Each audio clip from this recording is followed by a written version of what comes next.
Welcome to La Vida Blended, the podcast where we dive deep into real life stories, human connection, and the journey toward emotional well being, always with a dose of humor. We're your hosts, Mila, And I'm Donnell. and we're here to explore the tough conversations, the personal growth, and the powerful experiences that have shaped our lives together.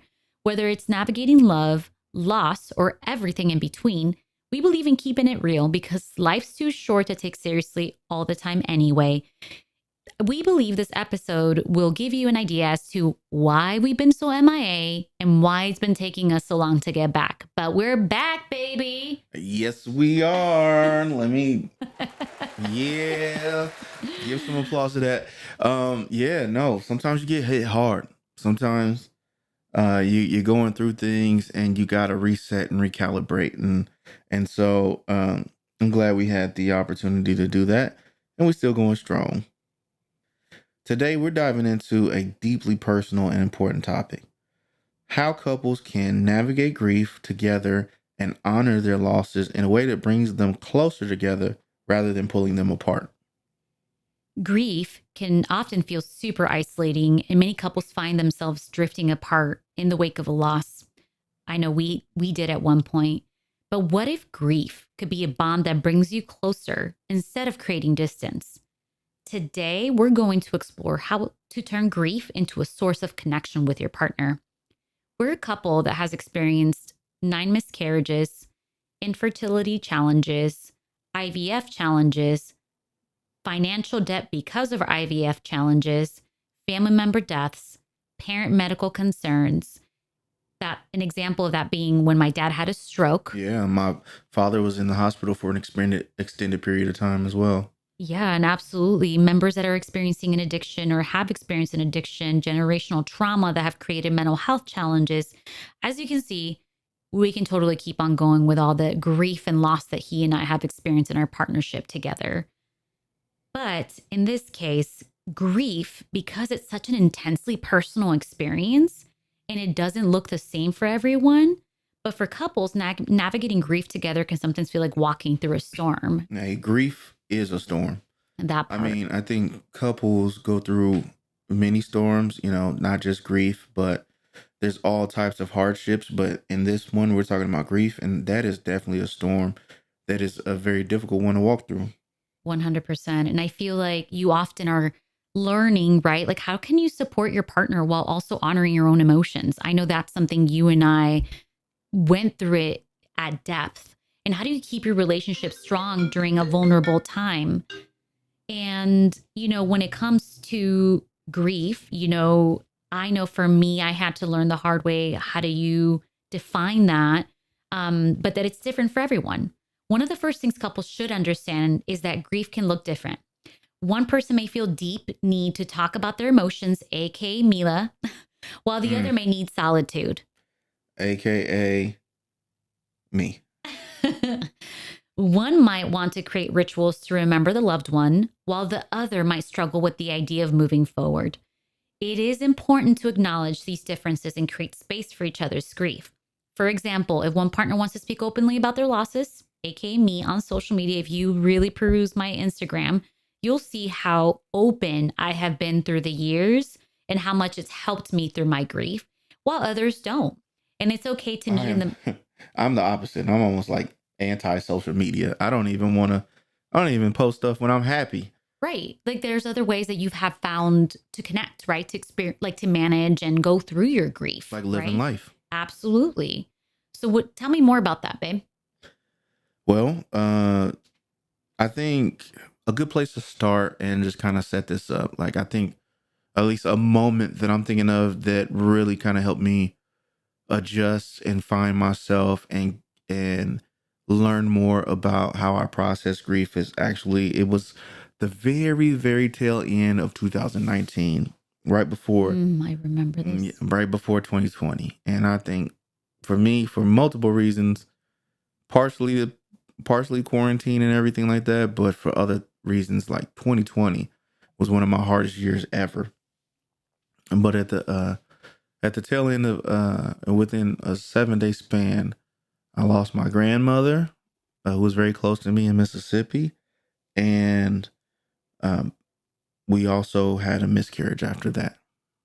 And so that was a double whammy that I just didn't didn't even know how to process. It's almost like, getting hit and you like, where did that come from? You don't know how to respond or how to guard yourself or anything like that. And it hit extremely hard. One thing that was really tough about that too was that I, working in education, needed to go right back into the school year at, Mm-hmm. January, you know, 1st or 2nd or something like that. So Mila had to have a procedure done where she went under, and I was doing my best to support her, um, because she was going through everything physically as well. So that was really important for me. So I just want to set that up because that's a really good example. Because in me trying to dive right back in, I took a couple of days off before the school year, but went back in and I kind of buried everything, and it just stayed, right? Mm-hmm. Um, and it got to the point where I ended up just crashing, right? Where all those pent up emotions just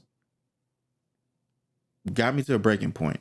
It wasn't quite a nervous breakdown, but it was probably the closest thing to a certain, a breakdown that I've had in my life.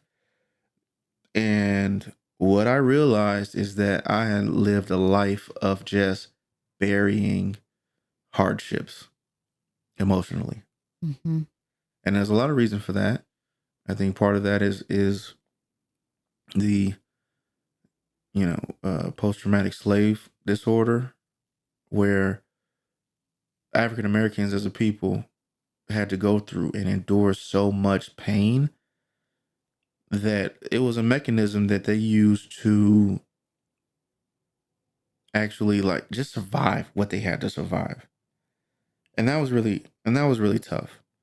And so me, I had to really come to grips with, okay, you can't do this anymore. This is no longer serving you. This is not getting you through anything. And this is actually hurting you and all the ones who depend on you as well. And so I had to really go on a journey to figure out how I really process. Mm-hmm. Yeah, I just, as your partner, that was like a huge lesson learned for me in understanding how your grief looks very differently than mine, because I feel like in the 5 stages of grief, you stayed in the depression stage for such a long time that when I had noticed you being overwhelmingly externally sad, that I knew it was time for me to have an open and honest conversation with you about it. And I remember telling you, like, I know how hard this is for you. I know that it's so much grief and loss all at a very short period of time that, I had to encourage you to take like a month off, like be on leave so that you could actually take some time to decompress, feel all the emotions, address all the emotions, go to therapy, manage medication, see what's actually, at the root of it all. Because I was very confused because I'm an external processor. I'm a fast processor. And through the years of grief as a child that has experienced significant trauma, I have had to learn how to navigate the 5 stages of grief quite often, right? I didn't know that that's what I was doing, but often I was in a place of going through denial, anger, bargaining, depression, back to acceptance, back to anger, back to acceptance, back to Let's anger. let me just state the 5 stages of grief. So the first one is denial, right? Denying that Mm-hmm. things are real. The second one is anger, right? Where you're just upset. Why? Why did this happen to me? Why did this happen to this person that I love so much? The other one is bargaining, right? So like just trying to give yourself false hope at times. Mm-hmm. The other one, four, depression, right? And when you're going through some of those things, that's when you're feeling vulnerable. You're not wanting to eat. You're not enjoying life like you once did. you're just looking for distraction or easily distracted. You're just down. And then the fifth and final is supposed to be, well, fifth and final. It's supposed to be final, but that it's never really final. Yeah. But the last stage is acceptance. And that's kind of just accepting that things are what they are. And beginning to find peace, essentially, Yep. right? Like with the situation, with the loss, with the things that you're experiencing, and the memories. And I think for me, by the time we experienced that first miscarriage together, that was actually my third miscarriage, and I had to learn the hard way for me in my previous marriage because I stayed in my depression stage for a very, very long time due to the stigma, due to the fear of talking about it, due to the quote unquote embarrassment, due to all the things that come with experiencing miscarriages. So I just remember looking at you and telling you how concerned I was for you. But ultimately, in that miscarriage, I had to learn the hard way how to also take care of my heart because I felt the grief. I saw the grief in your eyes. I saw the pain that you're not just experiencing internally, but externally as your wife. And with everything that happened during 2020, everything just was so heavy on your shoulders that I felt that I needed to take a back seat on my own grief to be there for you, to be present, to be a listening ear, to work 3 times harder so that you could indeed take the time off and be comfortable with being able to release. But that ultimately ended up impacting me personally, that I had to learn the hard way that we I want to be there as your wife. I want to be supportive, but in that, I can't lose myself and swallow in my own grief, Well, right? and that's a part of the learning process, Yeah, right? I exactly. mean, because I think to some degree, in all relationships, you seesaw, right, or teeter totter. I don't know what y'all want to call it. Hmm. But you sometimes you do have to go back and forth, right? And that's okay as long as you are aware of it and aware of the levels when it's time for additional outside support, Hmm. right? Because I don't care who you are as a partner or how great your partner is, nobody can be a super person and be Right. your everything. That's just a false idea. So it takes time, it takes trial and error to actually figure those things out, like Mila was talking about when Hmm. she needed to step back. Yeah. Um, But it was and also so, being honest with you, right? Like that I said, we need help together in navigating this conversation. And I need my personal help. And I remember I was so impacted by my grief that it took friends of mine to be like, you're not okay. You need help. And it's okay to feel all the things and it's okay to take a step back. And I think that's I needed that realization, but it was you reaching out to my friends to say, I really need you all to connect with her.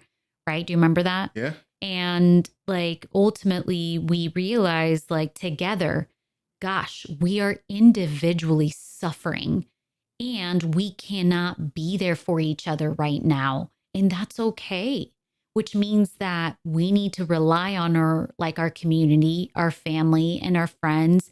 And like you said, professional help to be able to navigate the grief and the loss. And so, it was essential that couples, in that I learned that it was essential that couples communicate openly about their needs during grief Hmm. because emotional support doesn't always mean offering solutions, right? Sometimes it means simply being there for each other. And I felt that was defined by making sure that I was working, making sure that I took care of the chores, making sure that I took care of everything else so that you could center yourself and your own needs.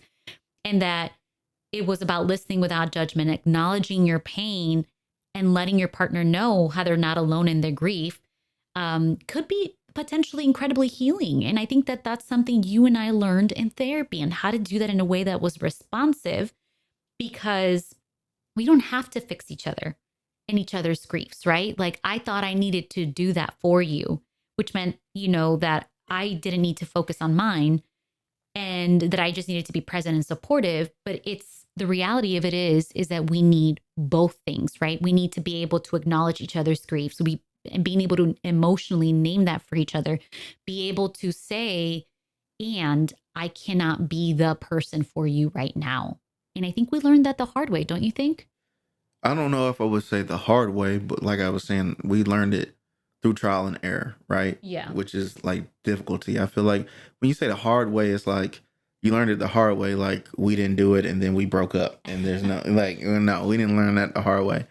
Um, but these things are difficult, right? These um tasks or these hardships, these just going through life are difficult. These trials are very difficult, and so that was a really tough part, and really like withholding judgment, right? Like I think that's a big one when it comes to how we all grieve.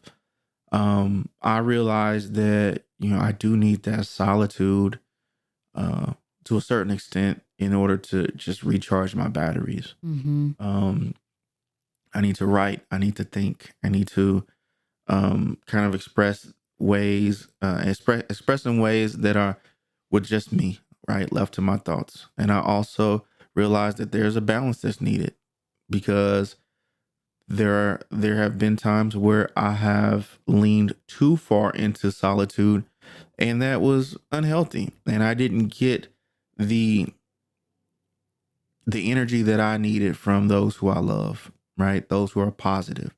And I think that's really important. And I think doing my best to understand how Mila goes through things, like that was a trial for me. Mm-hmm. Yeah, I think it That was, definitely was. yeah, the level of sadness. The what does like dealing with all of the symptoms of like depression and what that means, what when it's not just someone being sad, or if they're irritable or have a short fuse, or and just really realizing and taking a step back and learning how to support her as Mhm. she is going through things, recognizing those signs for what they really are and not taking those things personal was super important. Yeah, yeah, yeah. I completely agree because I think that we went through a phase where I felt that you weren't able to be there for me. And I also felt like that there was misplaced judgment on each other's parts where you were judging, judging me perhaps in the way that I was grieving, not grieving, et cetera, and vice versa. And I think that caused a lot of conflict. But ultimately we realized like, God, we're hurting. We are hurting. What are we doing to each other?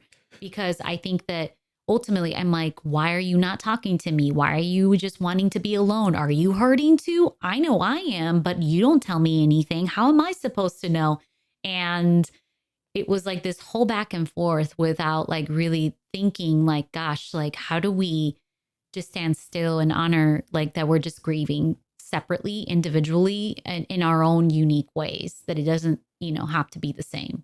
Yeah, yeah. And so figuring that out, I don't know, that was a whirlwind. Yeah. It really was. I mean, and that was also your first time experiencing a miscarriage with a partner, Yeah. I like, mean, on top of that, I think, you know, um, losing my grandmother at that time just compounded everything. right. And then you go into 2020 where I'm in a new position, and then and I feel good. I've learned from that position. I know how to do things in person, and all of a sudden quarantine, we're all at home and we're all working from home, Mm-hmm. right? And all you and I'm wasn't built for that at that time, at least in that position. And I was doing incredibly new things, and we were all again working in education, trying to figure out. And at the elementary school level at that time, that just piled on me. And the death of George Floyd, the state of the world in general, it all came crashing down, and it all weighed heavy on me. Mm-hmm. And again, it was a lot of it was because of burying everything and trying to press through and pretending like it would go away, and it didn't. It all just got harder and harder and more difficult and more difficult. And I think that was also the year that we experienced our second miscarriage together Yep. because and here's like another layer of grief, right? It's like, how do you experience it together as a couple? How do you talk about it to, as a couple? How do you talk about it with others? How do you honor, like all the things, right? Like in this case, because of COVID, Donnell was not able to be in a lot of my visits. And I was often by myself with my doctor or the nurse, et cetera, et cetera. And just imagine the feeling of being told that you no longer have a viable pregnancy and your partner is on the other side of the wall. Like, I'm outside in the hallway yes. and I just have to hear it and, not be able to be there and to hug or to console. And you're just forced out of it. Yeah, it was awful. And all that we could do for each other after that was lean in love. Yep. And that is something that we learned throughout the years of grief. It's how do we lean in love, and how does that look like for you? How does that look like for me? And we built this unfortunate tradition to just go home and sleep and cry and do what we needed to do. But again, right, like when I think about this, it just reminds me of the because I had already come, unfortunately, with layers of grief with miscarriages, I also understood what happens next after a miscarriage. And so I don't know if you remember this, but I went through this phase of, or post like being in my depressive state and acceptance. Like I moved through my 5 stages of grief pretty quickly because of the fact that I know that after a miscarriage, you have to get a DNC if you're choosing to get a DNC to remove, Remains. the remains, and or you choose to wait and bleed it out, or you choose to get medication for it. Like I was ready for the next conversation because I knew the feeling of what it was to experience loss and having it stay until it was released out of my body, and that took weeks at times. And so I was ready to move on to the next thing while Donnell was kind of still in the state of like shock of like, Yeah. babe, we just lost our baby. Like, and I'm like, I know, and it's still in my body and I'm ready to get it out of my body kind of a thing. And that was like, I remember that tug of war feeling that we both had of like, Well, I feel like I just didn't even get a chance to breathe. right, right. And then I'm like, you don't. Right. And so then it took work between you and I to understand like the grief that I experience as a person who's pregnant and as a couple that experiences the loss together. Like ultimately I have another layer of grief that I have to dispel out of my body in order for me to continue to move towards that acceptance, and it just was challenging for the first couple of years, I feel like, with the first couple of miscarriages, and because it is not easy. And I become No, a much more it doesn't get logistical more person. easy. It No. doesn't. I mean, I think the only difference is that we've learned what we need for ourselves individually and we've Mm-hmm. learned how to support each other better. Mm-hmm.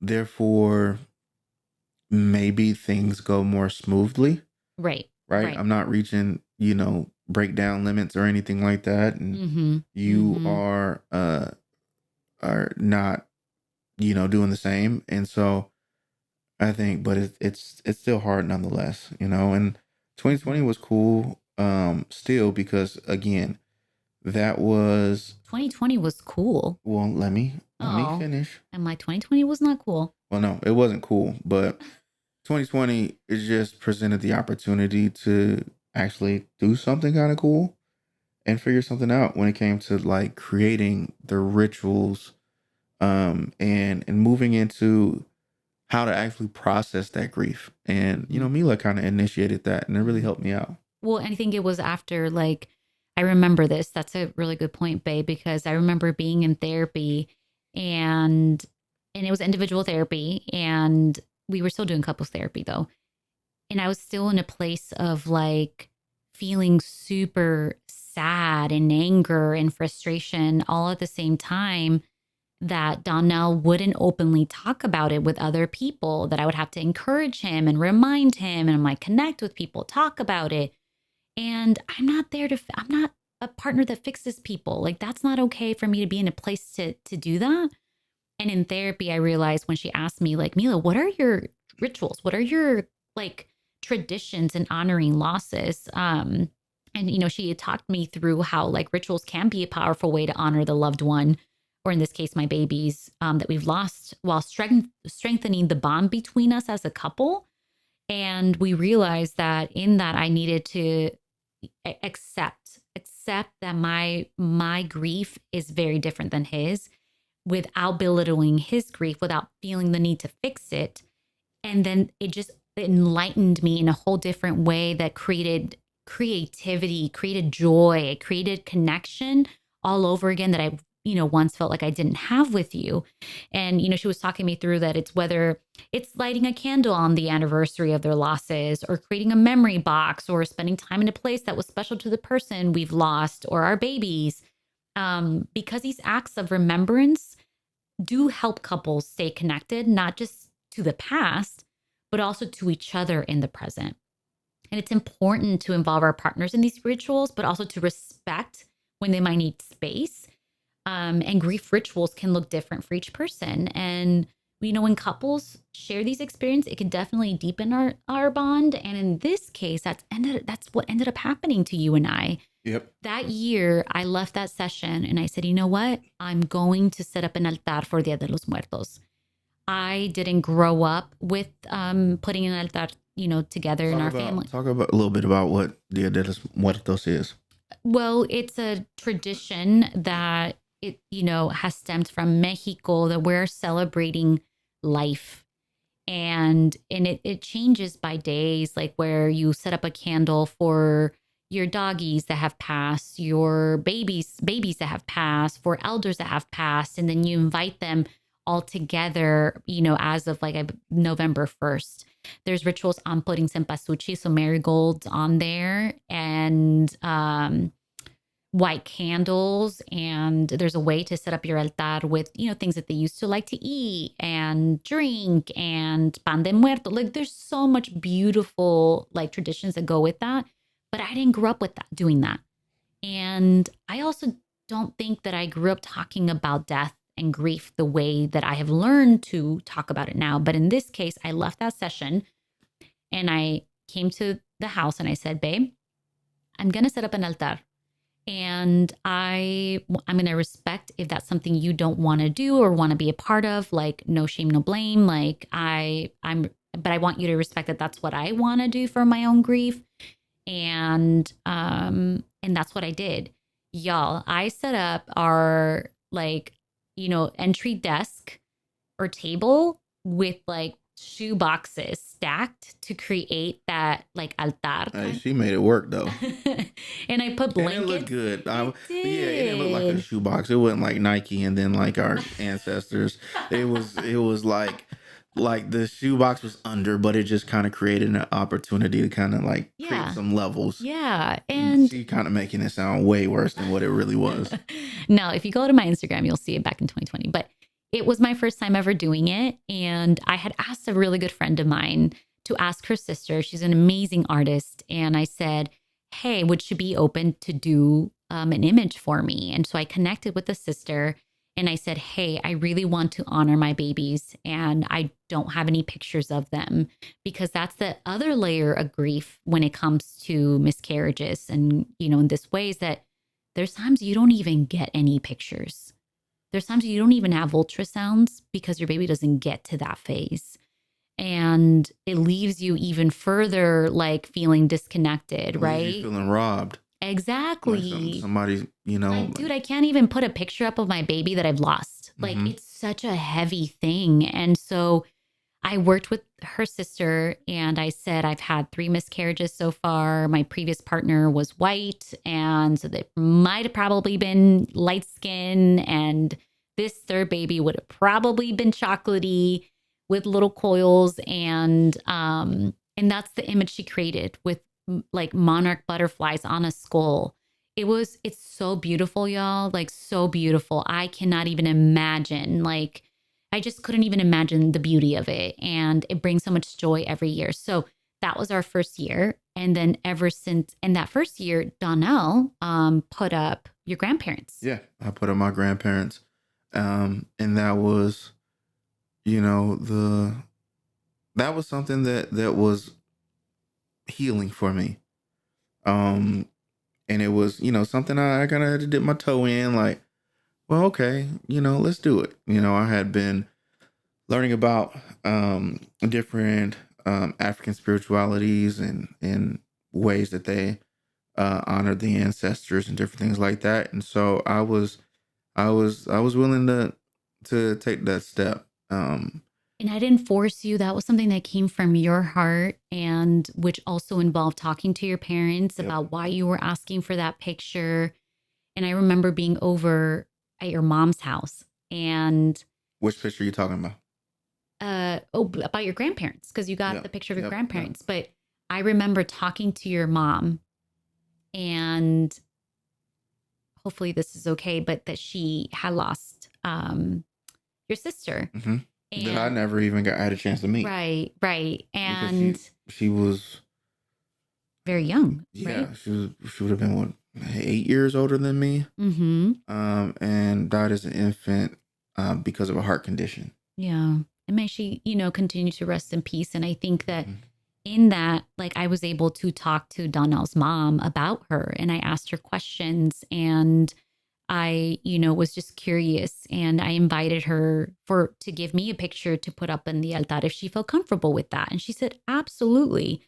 And that has now turned into the most beautiful tradition every single November. Well, the next year we left it up. We keep the tradition. We leave it up all November, Yes. and we don't put it away until after Thanksgiving. Tell us why, babe. Cause you like Christmas trees. Oh my gosh. Get out of here with that. That's true though. I Okay. mean, yes. And what's the important reason why I chose to keep it up all of November, Well, Donnell Chocolate Adair? it was an opportunity to also have that display for my family. Yeah. Because we throw Thanksgiving at my house. No, we don't really celebrate the pilgrims and stuff like that. We just take the opportunity to gather and give thanks. And that's the only opportunity we have it here in America where everybody can kind of do it. So we take advantage of that. That being said, we have it over our house, which is about 50 people, six. I don't know. We be having a lot. Yeah. So yeah, give or take 50 people. And um I remember the first year we left it up there, how people was like, "What's this?" Because they, especially The a, curious a minds. black Christian family, and they seeing skulls and stuff like that, like, what's going on? But we had the opportunity to, just talk about Wiley up there. Hey, we want to remember our, the loved ones that have lost, right? And then we got a chance to, it was interesting because then we, as we add more pictures, um, we're able to tell our family histories to a certain extent. And then I got aunties telling me stories about my great grandparents or, different things like that about my grandmother, right? And how they always, she would always, slip them a couple of dollars and different things like that. And, it quickly moved past that apprehension of like seeing, skulls and different things like that to understanding what it really was about. And they fully embrace it to the point where they're like, hey, we can't forget about a picture of this family member, and Mhm.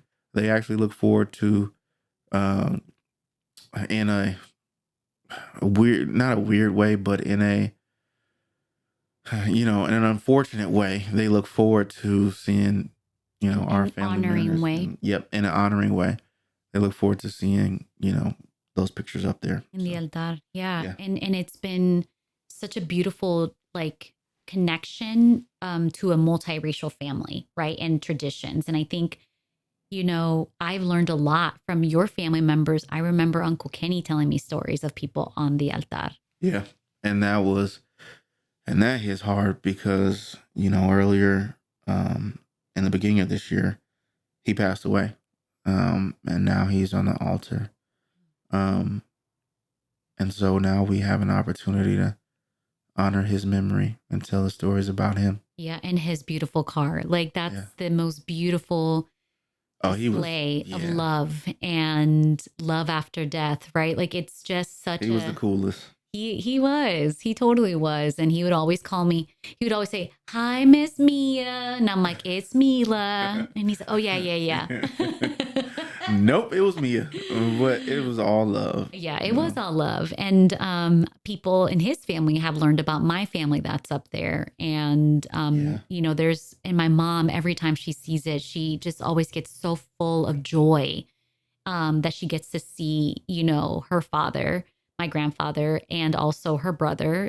She had a brother that was killed by the militia during the Civil War in El Salvador and brutally murdered. And so she has such amazing stories about him. And so again, right, like it's creating those traditions that have honored my culture, my community, but that have created such powerful bonds between he and I and my stepson Kendall.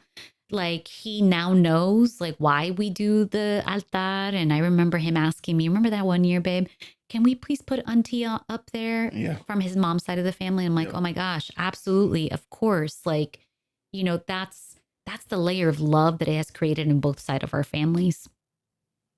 Yep, it has. It really has. And so now it's all about moving forward. That's right. Because we're all about honoring our grief and not, you know, getting in through it, but working through it and accepting Processing it, it, processing it. living with it, That's walking right. with it. And how do we how do we move forward together while also honoring the loss, right? And moving forward after a loss doesn't mean forgetting or minimizing the grief ever, right? As you've been able to hear from he and I, we have found ways to meaningfully honor that.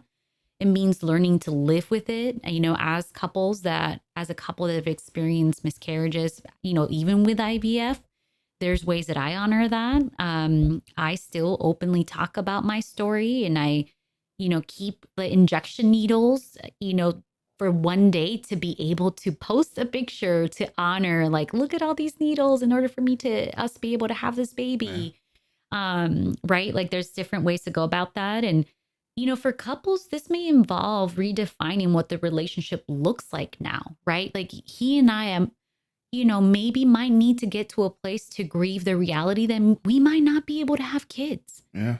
right? Or we might be able to hit that place where we might grieve what it is to, go through our 40s with a child, a baby, starting all over again, right? Because we already have a child who's 13, right? Yeah, he's And old and stinky now. actually, he wears deodorant now. Yeah, So, and no, I've I'm seen him. figuratively, yeah.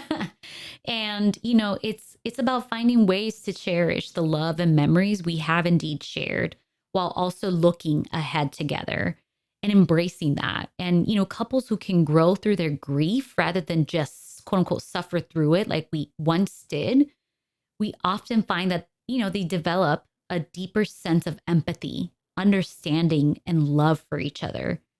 And it's just important to remember that process this process takes time and work. And I believe it in my depths of my soul, babe, that you and I have worked so hard, not just in therapy, but like individually, like learning what grief is for us individually, what it means for us, how to address it, how to accept it, how to work through it, how to like, come back to each other, For like to sure. say, like, hey, babe, like, I've noticed that you're not doing well. Are you okay?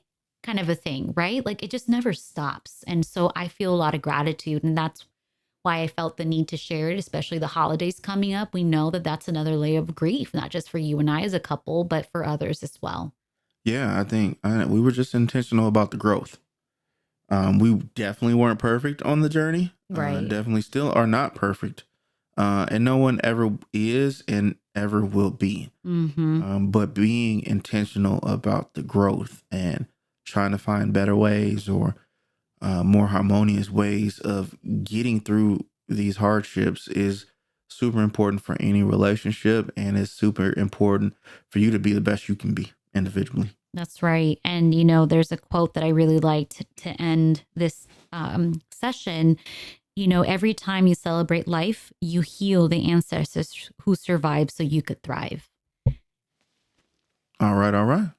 Well, thank you for listening, everyone. Thank y'all. Happy holidays. This grief and understanding your grief and processing your grief can mean a lot and be very helpful in multiple situations, not just as a couple, but as the holidays are some of the hardest times Mm-hmm. for a lot of people who have lost loved ones and are not able to see them, during these important times where we create so many memories. So definitely be kind to yourselves, take care of yourselves, be intentional, and continue to learn yourselves. Goodbye. Peace.